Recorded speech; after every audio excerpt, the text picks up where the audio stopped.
Welcome to the Contractor Success Forum. Today we're discussing how to do contracting for the federal government.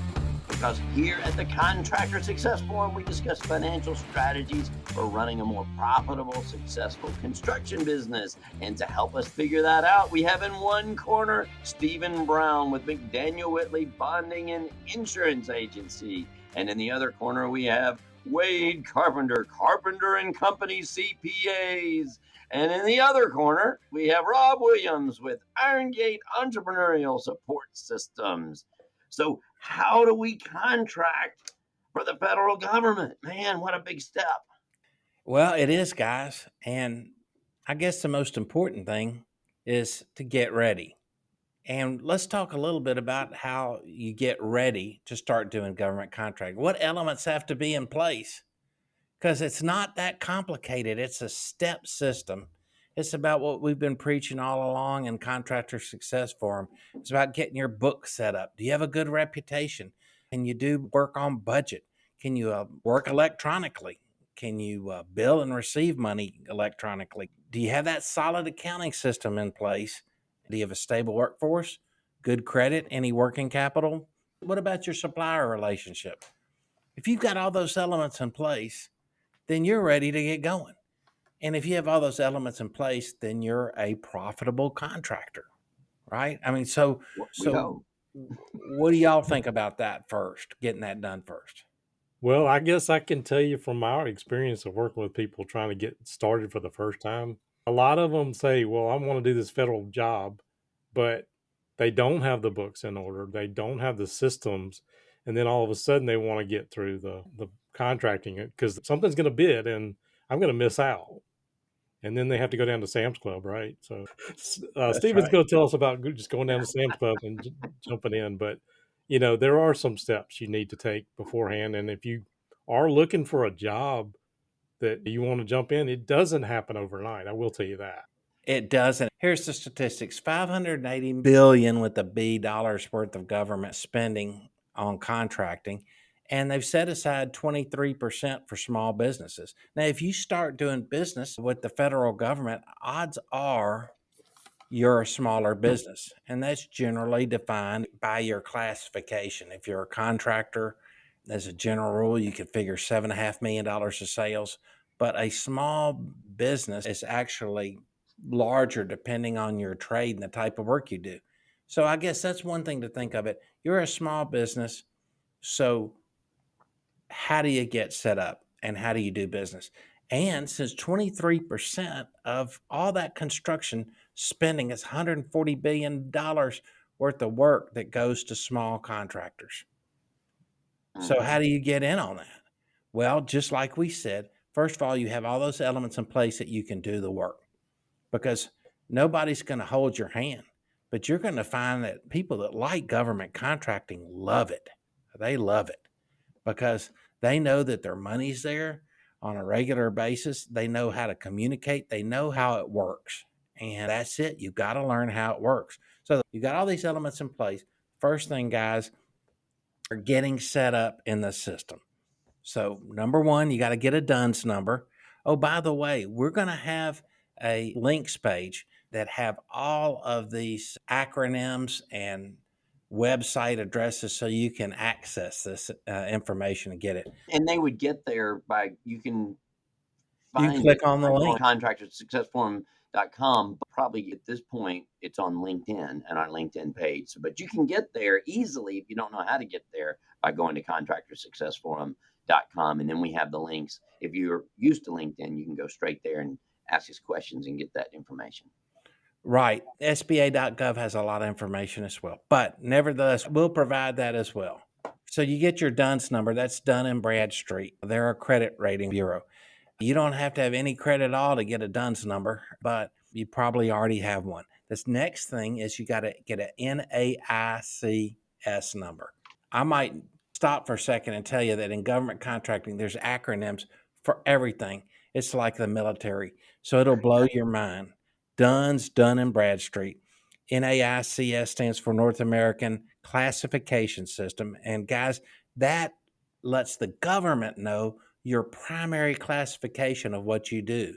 And then you can have a secondary NAICS number. You can have multiple NAICS numbers, but you've got to have a primary number that describes what you do. General contractor, electrical, plumber. That is the number one thing that they use for searching to find you within their system. On getting those, some people that's intimidating for, but if they're doing it themselves, you can find it, you can search it. I remember going through this and getting these things, and I was able to figure it out even back then on the internet. But what I should have done is had my controller, or if you have an outside CPA or somebody, Wade, those people can usually do that for you, can't they? Some of them can. Some of them have experience. The first two steps are easy. I think what Steven's about to get into is Yeah. not as easy as they make it sound. Yeah. So those first two, don't let that intimidate you. Somebody can do it for you. We'll give you the link. SBA.gov will give you the link. Yeah. There's a link you can click on that will help you figure that out. You can search all that in it and you can figure it out. But first of all, you figure out what it is that you do best. Number one, what do I do best? That's your number one primary NAICS code. So you put that in. The next thing you do is you got to figure out the size standards of work that you can do within the federal government and still be a small business. So again, there's a link for that where you can click on it and you put your NAICS primary code number in, and it tells you the size standards that you would be considered as a small business. Guys, that's huge. I mean, this takes nothing to figure that out. So once you figured out your size standard, the next thing is you got to register. This freaks everybody out because they say it's so difficult. I need to take classes. You register with SAM. SAM is the System for I Award love Management. Sam's, man. They got these great deals down Yeah, there. no, you don't What? have to have a SAM's card. They got football and hot This dogs is the down there. government Rob, this is a government contracting Oh, website, and this is the number one system that allows them to find you and for you to find work that's out there for bid based on your NAICS and based on the territory you operate. So, guys, getting registered for SAMS, I'm not speaking to the choir here. I've done it myself. I figured it out. I'm no rocket science. So I'm registered for SAMS, but you can too. It's the number one way. It's new. It's a couple of years old. It's scary. It's frightening. It's all this kind of stuff it can do. But to get registered, you don't have to be a rocket scientist. Put some time in learning the system. And if you don't, like I said, there's SBA, Small Business Administration, and commercial market reps, classes, procurement, tech centers that help teach you how to master the art of SAM. Okay? all right. Now, what does SAM stand for again? It's not part of Walmart, right? No, System for Award Management. SAM, it's a number one website that you have to know about to do federal contracting work. Okay, All right. so you're registered. The next thing is you've got to understand that all government work is based and ruled by FAR regulations. FAR regulations are federal acquisition regulations. They spell out how the acquisition process works for federal construction projects. So you have to maintain some compliance with the FAR regulations. So you need to familiarize yourself with them a little bit. And then there's a link that shows you how to check on these FAR regulations, how to familiarize yourself with them a little bit. I can tell you that lawyers, bonding claims people are experts that work with federal contractors on FAR regulations. They know them backwards, forwards, inside, and out. It spells out how you do business. It's the rule book. It's the playbook. If you bought a new game, when you open it up, there'd be a set of instructions. Now, I know, Rob, you would read the instructions of that game Yeah, thoroughly and play it with obsessive I detail, probably would. but you don't have to be intimidated by FAR regulations. Just understand a little bit. What are they?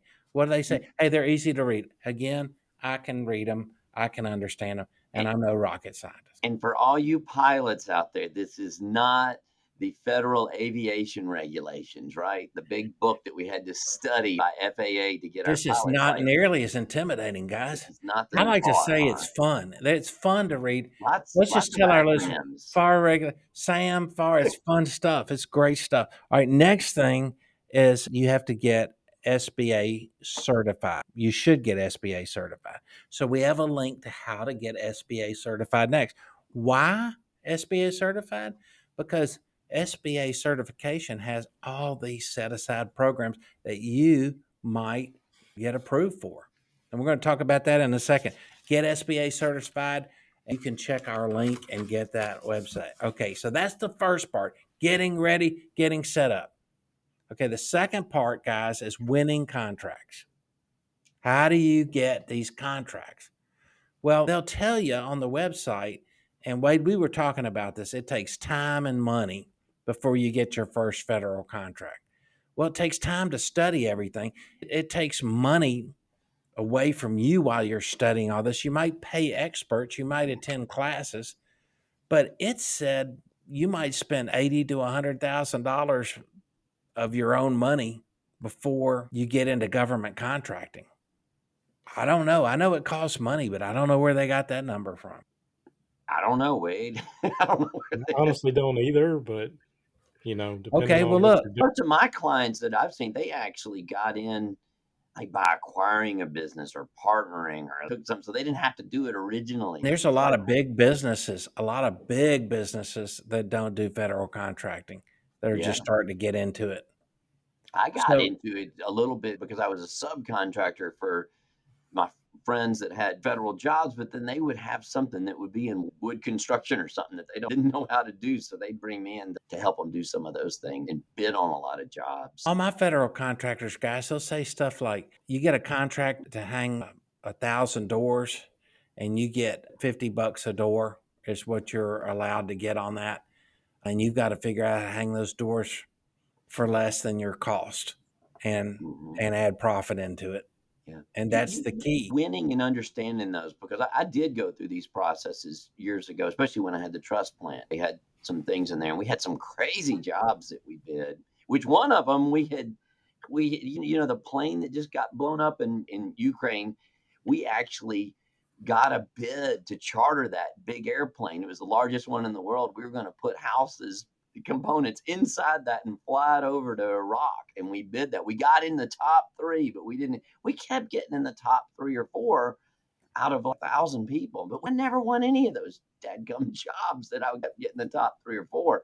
So there's part of that winning thing. I'm kind of Maybe there was some politics involved. Yeah, well, I was about to say it's the relationships. And one of them, this particular company I was dealing with, the older guy was going up there. And then finally, I think in his older age, he got a little bit more aggressive with them, and they basically told the other partner, "Don't send him up here anymore. You need to come up here because he got, they're not getting the jobs." And when the other partner started going up there, boy, they started winning all the jobs. He was real friendly and real nice, and so I don't know exactly, because a lot of these jobs were not spec. You had to come up with a solution, and so Well, that's there's a great- lot of smoothing going on. That's exactly what I'm talking about, winning contract. Just like anything, you got to develop your relationships. For example, core engineer contracting, the contracting officers are readily accessible. You can make appointments with them. You can visit with them. You can let them know, hey, this is what our expertise are. Do you have any projects coming out? Oh, really? Well, we did this job. They need to know you and you need to know them. Whatever it is, contracting, whether it's on a military base or whether it's for the Corps of Engineers or for it's any other government project, including Center for Disease Control, anything. There's construction, you're going to find something that you know how to do that the government acquires. I was really surprised that most of the jobs that I was looking at, you weren't just following a set of specs. Like so much of it, when I got into commercial contracting, we would just go down to the plan rooms and build those plans. But when this contractor started working with me and asking me to do things, I was shocked that it's a proposal. They just have an idea and they want you to finish that idea out. I thought that was fascinating, that you're not bidding a set of specs. They don't know how to do it. They just know what they need to get done sometimes. So that was really interesting. One point I wanted to jump back on was what you said about cost to get in. I don't know where they came to that number. What was the But- number? I forgot what we just said. What'd you say, $80,000 to $100,000 to get in or something? But That's what it says on the SBA website. I mean, And why did they say that without explaining it? Just to scare everybody? Well, I don't know, but one thing I would think about that I've seen that people are trying to get into federal contracting, you talked about they pay like clockwork, but typically it's not 30 days. It's like 45, 60 days when you get paid. So you do have to have some capital to get just started on a job, get rolling. And once you get rolling into that, it can be very nice as long as you do it properly. But, it does take a little bit of working capital to get rolling in it. Well, sure, and it takes a little bit of working capital and net worth in your company to be able to be in business. So just like you're going to spend money to go bid projects, commercial projects for your local municipality, you live in a certain city, you do work for that city, you learn their system. Well, the federal government is the same way, but it's even more structured. There's absolutely, definitely ways that you do business with them and that you learn. So that's a good point, Wade. So the first thing you do is there's two sources you can check the databases to see what works out there in your bailiwick, in your NAICS code, what you want to do. And that's a dynamic small business search, DSBS. And again, we have a link to that. And then the system for award management, SAM. We talked about SAM, Yeah. not Sam's Club, Rob. We talked about Oh, man. SAM, System for Award Management. And all contracts, guys, over $25,000 have to be in SAM. That's the rules. Ah, So there you go. Okay, so that's for federal government contract. Next thing you might want to consider doing is trying to secure some work with the GSA. That's the General Services Administration. And we have a link for that. But there's a construction excellence program, design, build, and other project management work. We were talking about the design work of these construction projects for the federal government. They come through the GSA. And of course, the Corps of Engineers are engineers, so they do their own design work. But like you said, sometimes it's just a conceptual project. So they might bid it as a design build project. Next thing is go in there and look at the GSA website and play around with that a little bit. You can get a job doing work for the GSA. So check that out. Next thing, Subnet is another website. It's for subcontracting opportunities with the federal government. Subnet allows you to get together with large contractors who are looking for subs with your specialty. You do have to be all signed up with SAMS and do all these things ahead of time to get on Subnet. So don't forget those steps. DUNS number, NAICS number, register for SAMS. All right, next thing is you got to find the government contacts. We were just talking about that. Who are the government contracts that are putting this work out for bid? Find them, introduce yourselves. You can find them through the Federal Procurement Data System. And there's also a website called usaspending.gov, which tracks each federal contract that's awarded. you said find the government contacts, not contracts, right? Contacts, yes. Contacts. Yes. Who are the individuals that you need to meet and get to know? And I can tell you that you go on the Corps Engineer website, all government entities have new contractor days where they invite you over, meet and greet. They talk about how to do business, and they have a show telling you what projects are coming up in the next year, what they have funded. So you've got to attend that stuff and get to know them. You also meet other contractors that do that type of work. Who knows? That's probably where you're going to find a good joint venture partner or a mentor protege partner, which is another podcast coming up. So that's how to win contracts. And then to finish everything out, the third thing is understanding the different types of contracts. There are set aside contracts for small businesses. We talked about that. They're set aside for government contracting programs, and there's joint ventures. So most of these type of contracts are competitive bid contracts, guys. Some of them are sole source contracts. So if you're the only contractor that can do that type of work, they might sole source it to you. Better, Mark, the narrower you've got it. That's right. The better your chances are of getting work. They set up things called multiple area task order contracts and IDIQs, and it's specifically for small set aside contractors. They want to do a percent of their contracting work, say a certain Navy base or air base. Certain amount has to go to small business. And one way they do that is they do a technical RFQ, request for qualifications, to learn about your qualifications. And they study you and they check on your bonding capacity and the work that you've done in the past. And if they like you, then you might be awarded one of 5 contractors to get divvied up all this MATOC or IDIQ work. So that's fantastic thing you got to know. And then the next thing are the certifications. So there's two types of certifications. The Small Business Administration certifies you as an 8A contractor. There's certain set aside work for the 8A program. A HUBZone contractor, that stands for Historically Underutilized Business Zone, HUB. I've got a contractor downtown who's a HUBZone contractor. Again, there's a website where you can find out if you're located in a HUBZone, or you might want to move your business to a HUBZone.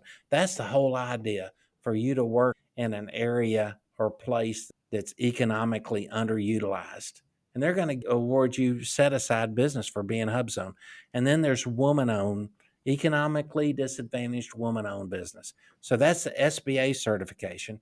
And then there's self-certification for service disabled veteran. If you are a veteran and you want to do contracting, there's a disabled veteran designation that is set aside. So in a nutshell, of this $133 billion worth of work set aside for small contractors, they have already set up that 5% of that work has to go to service disabled businesses, 5% to economically distressed woman-owned business, 3% has to go to small businesses, and 3% has to go to HUBZone contractors. So see, automatically, if you understand the different types of contracts that are out there, you might be eligible to take advantage of that set aside. And it's real. It helps you compete. That's the whole idea. The federal government realized that the backbone of America is small business. And that's why they put so much effort into this. So, guys, I'm finished. Do y'all have any questions? Did I put you to sleep? No, I'm Not just at all. Intimidated? I'm trying to figure out all the alphabet soup we've had on Yeah. this. Yeah. One of the points on that, one of Wade and I's friends that wrote Profit First for Minority Enterprises, in her book, she talks a lot about this and how the government, there are great margins in there, but then there are some that are not. So those ones that don't take much qualification, it was sort of a warning that in her case, it was minority enterprises, and she qualified for them. And then she found out there were so many people qualifying for them that they bid them all down, that they couldn't make any profit on them. So the qualifications on certain job types and stuff are really important. And I still wonder, talking to my client, the 1,000 people that bid those jobs, how did they come up with there were only 4 that qualified for it? That made their margins really good to do that. So if you can get into a small group, a niche of something, boy, that can really help your margins on getting those bids and stuff. If you're out there, just don't think because it's government you're going to make a lot of money, because some of those really open bids that everybody qualifies for, watch out for those margins. Know your cost, and don't just think that you are going to make a lot of money because it's a government job, because some of those margins can actually be thin if you don't know which ones are good and which ones are bad. Yeah, and after you bid the job, you find out what the government estimate is at the day of the bid. That doesn't necessarily mean anything to you, but it's just a ballpark of what the government thinks the job's going to go for. Yeah. And if the government estimate is $5 million and the job goes for $15 million, they may not award it. But at the same time, guys, the understanding that there's lots of work that you might be the only bidder and you can get in and get a real good margin on it. So I think the whole key is tuning into what is your main classification code of the type of business you want the government to know that you do best. That's my take on it. Yeah. And then look for those opportunities. And then why not throw out a bid? Why not? Well, just to piggyback off of what Rob said, I mean, I've seen a lot of government contracts where exactly what he said. Some of them, they are very thin margins, and it's unfortunate that we talk about it all the time on this podcast. Is like they get mesmerized by this big number, big top line number, and think magically they're going to make it on the bottom line. So know your overhead, know what it's going to cost, and I preach that all the time. So right, have all those elements in place before you start doing federal contracting, or any contracting, we would say, right, Wade? absolutely, that's been great information, Stephen. Thank you. Yep. All right. All right. All right. Well, this is great at the contract. We just woke up, everybody. So at the Contractor Success Forum, I am Rob Williams, Iron Gate Entrepreneurial Support Systems. We have Wade Carpenter, Carpenter and Company CPAs, and Stephen Brown with McDaniel Whitley Bonding and Insurance Agency. And now this one, just we'll definitely mention, because there are a lot of resources that they need to go to our website. Well, you can go to contractorsuccessforum.com or find Contractor Success Forum on LinkedIn and find that now. So what resources again? Remind them in general. You on can that- check SBA.gov or check on our link. Each one of those steps will list out for you with the link. Okay, that's You great. can just click on. To lots and lots of valuable information there. So, all right, guys. Well, I enjoyed it, and check out the next Contractor Success Forum.